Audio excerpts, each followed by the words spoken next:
नमस्कार दोस्तों, मैं आप सभी का अपने चैनल पर स्वागत करता हूं। दोस्तों, किसी भी जंग को जीतने के लिए सबसे ज़्यादा ज़रूरी क्या होता है? सैनिक, मिसाइलें, हथियार या कुछ और? पर दोस्तों, मेरी नज़र में सबसे ज़्यादा खतरनाक और घातक हथियार जो किसी देश के पास हो सकता है, वो है दूसरे देश की खुफिया जानकारी।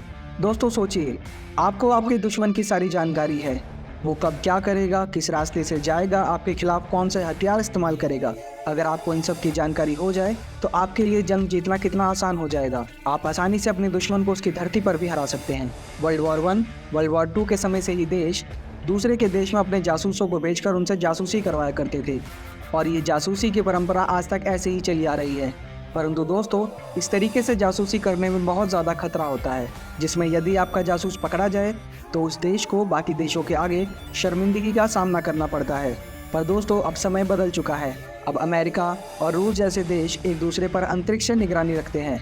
दोस्तों, आज की वीडियो में हम भारत द्वारा बनाए जा रहे ऐसे ही खुफिया हथियार के बारे में जानेंगे जो अंतरिक्ष से भारत के दुश्मनों पर नज़र रखेगा और उनकी सारी खुफिया जानकारी हमारे साथ साझा करेगा। दोस्तों, वीडियो में आगे बढ़ने से पहले वीडियो को लाइक और चैनल को सब्सक्राइब करना ना भूलें। आइए दोस्तों, वीडियो को शुरू करते हैं। दोस्तों, भारत अगले 5 साल में ज़मीन से जुड़ी खुफिया जानकारी को जमा करने के लिए एक ऐसा हथियार बना रहा है जो हमारे दुश्मन देशों पाकिस्तान और चीन के ऊपर रहकर उनकी सारी खुफिया और गुप्त जानकारी हमें देगा और पाकिस्तान और चीन को पता भी नहीं चलेगा। इस हथियार को बनाने में भारत इसरो की मदद लेगा। दोस्तों, हाल ही में ये खुलासा इसरो के प्रमुख डॉक्टर एस सोमनाथ ने किया। सोमनाथ ने कहा कि भारत 50 जासूसी सैटेलाइट बनाने के प्रोजेक्ट पर काम कर रहा है। इसरो जल्द ही इस मिशन से जुड़ी हुई सैटेलाइट्स को अंतरिक्ष में भेजना स्टार्ट कर देगा। सोमनाथ ने कहा कि यह एक टारगेट है जिसे पूरा करने का प्रयास किया जाएगा। इन सैटेलाइटों के जरिए दुश्मनों की हरकतों पर नजर रखी जा सकेगी। इसरो के प्रमुख IIT मुंबई के सालाना साइंस और टेक्नोलॉजी इवेंट में बोल रहे थे। सोमनाथ ने बताया कि ये सैटेलाइट अलग अलग ऊंचाई पर तैनात किए जाएंगे ताकि अलग अलग लेवल से जियो इंटेलिजेंस डेटा को जमा किया जा सके। इससे सीमाओं पर होने वाली घुसपैठ को रोकने में मदद मिलेगी। साथ ही अपने और दुश्मनों के सैनिकों की आवाजाही पर नजर रखी जा सकेगी। आगे सोमनाथ जी ने कहा कि हमारे 50 सैटेलाइट्स लगातार पड़ोसी देशों पर नजर रखेंगे ताकि वो किसी तरह की गलत हरकत न कर सकें। इससे भारत की स्पेस पावर बढ़ेगी। पाकिस्तान और चीन जैसे देश किसी भी तरह की हरकत करने से पहले कई बार सोचेंगे, क्योंकि भारतीय सैटेलाइट्स उन पर नज़र रख रहे होंगे। अगर भारतीय सेना को सीमा पर किसी भी पड़ोसी देश के द्वारा किए जा रहे गलत काम की भनक लगती है तो भारतीय सेना तत्काल एक्शन ले लेगी। इन सैटेलाइट्स को AI यानी आर्टिफिशियल इंटेलिजेंस से भी जोड़ा जाएगा।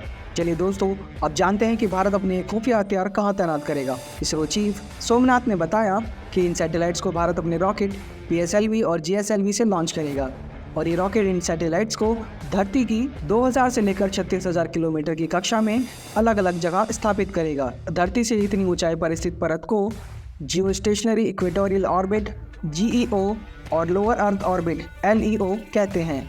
कई ऑर्बिट में सैटेलाइट्स को लगाने से ज़्यादा बेहतर तरीके से निगरानी रखी जा सकती है। इन सैटेलाइट्स में synthetic aperture radar, thermal camera, infrared camera और विजिबल कैमरा लगाए जाएंगे ताकि दुश्मन देश किसी भी तरह से भारत की सीमा में दाखिल ना हो सके। दोस्तों, इन सैटेलाइट्स के जरिए भारत न सिर्फ दुश्मनों पर नज़र रख पाएगा बल्कि ये देश को समृद्ध बनाने में भी सहायता प्रदान करेगी। इसरो के चीफ S सोमनाथ ने कहा कि इन उपग्रहों की मदद से सिर्फ जासूसी ही नहीं बल्कि देश के विकास का रास्ता खुलेगा। इसरो इन सैटेलाइट्स को इसलिए लॉन्च करेगा ताकि आसपास हो रहे बदलावों पर नज़र रखी जा सके और भारत उसके अकॉर्डिंग अपनी ताकत को बढ़ा सके। और भारत आने वाले 5 सालों में 50 उपग्रहों को अंतिम रूप देकर अंतरिक्ष में लॉन्च कर देगा। अगर भारत सभी उपग्रहों को उनकी कक्षा में सही सलामत स्थापित कर देता है तो भारत के दुश्मन उसकी ओर आंख उठाने से पहले कई बार सोचेंगे। दोस्तों, आपको ये वीडियो कैसी लगी हमें कमेंट करके ज़रूर बताइएगा। वीडियो को अंत तक देखने के लिए आप सभी का बहुत बहुत धन्यवाद। जल्द ही मिलते हैं नई वीडियो के साथ। तब तक के लिए जय हिंद, जय भारत।